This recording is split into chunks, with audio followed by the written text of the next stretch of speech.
Talk to me about your reaction to the Conor Benn and Piers Morgan interview. What do we know? What comes next for Conor now, Ed? I mean, I can't believe, there's no reason why we shouldn't be talking about it. I'm not talking about you and me. I'm talking about, there are news outlets, there are promoters, obviously, but there are fighters that are tweeting about it all day, every day. Yeah. And, I'm not saying that you can't have an opinion on it. Of course you can. But this is 6 months now, nearly, that this has been going. There are a whole host of other British fighters that have failed tests or had adverse findings that have kind of been forgotten about a month later.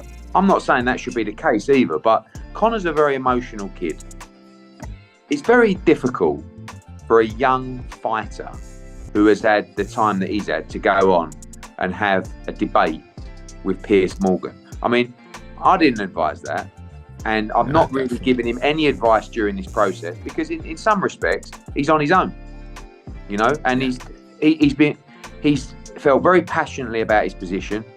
He had an opportunity to go with the WBC and say, yes, the scientists said because of my diet, it looks like a contamination of eggs, but that's not his argument. So he wants to get his argument out. He cannot stand the British Boxing Board of Control. He thinks he's been unbelievably unfairly treated. He doesn't think he's going to get a fair crack at the whip.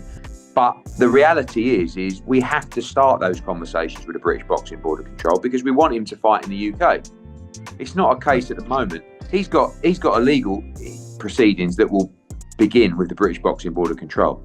At the moment, he's got no interest in sharing a document with them because he's about to sue them.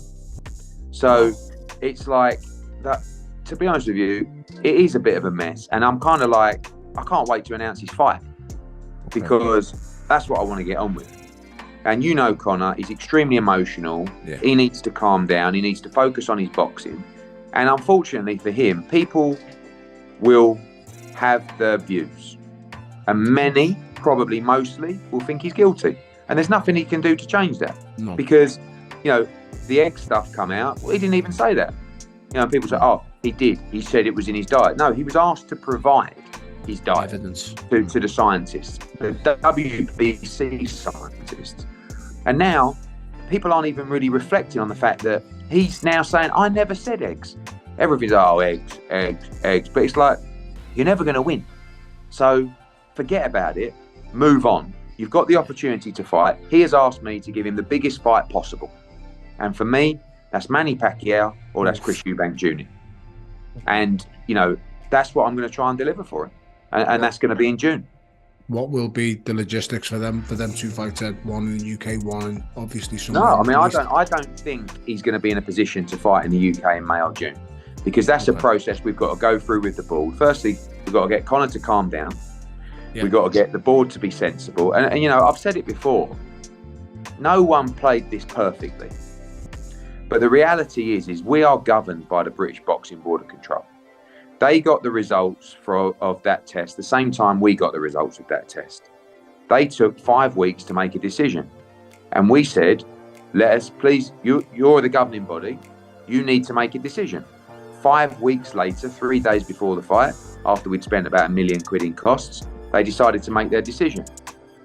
Now, why?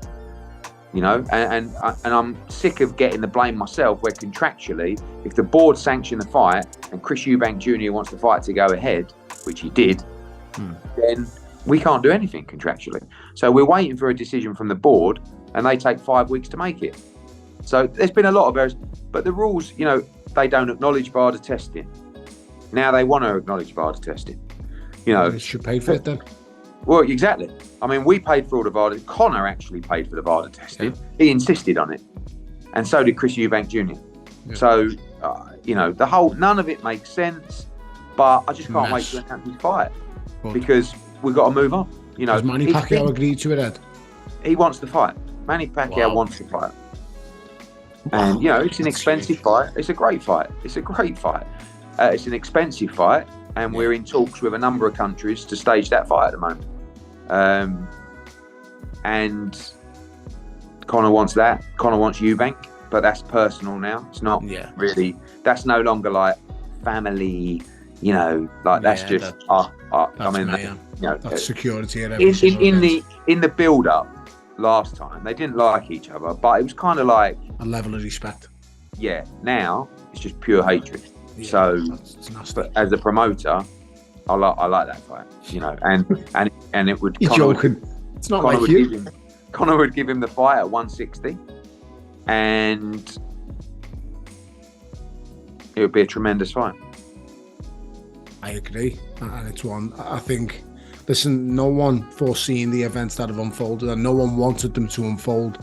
But I'm sorry to tell you, the fight's probably now bigger. Oh, without that. Because and now Eubank's coming off a loss. Yeah. And I think this time Conor Benn goes into the fight as the favourite. Oof. Yeah, you're not just only playing promoter, you're playing Paddy Power here as well. You know the one thing that just makes me laugh though, right? It's like people who say this, I mean, look at Conor Benn. I mean, he went from getting dropped by a guy that was 7-3 in his third pro fight, right? To an absolute killer. Well, no one was saying he was a killer. Everyone was saying he was just fighting bumps. Yeah. Right. So when he stopped Van Heerden, knocked out Algieri, now everyone's making out that he was superhuman. But at the time, he was overrated. Algieri was a light welterweight who's finished. Van Heerden hadn't boxed for a year and a half. He was shot. You got like pros coming out saying, it was obvious. I mean, do me a favour, please. Why didn't you and say you'll that? see, you know that whoever Conor Benn fights next, the testing process is going to be more rigorous than any fighter that's ever existed, right? So let's see. Let's see if all of a sudden there's a dip in his performance, and he's don't punch as hard, or he's not. It's absolutely ridiculous, you know. And I cannot believe, you know, the relentlessness of some people with agendas. But I've never seen so many people so passionate about the subject all of a sudden.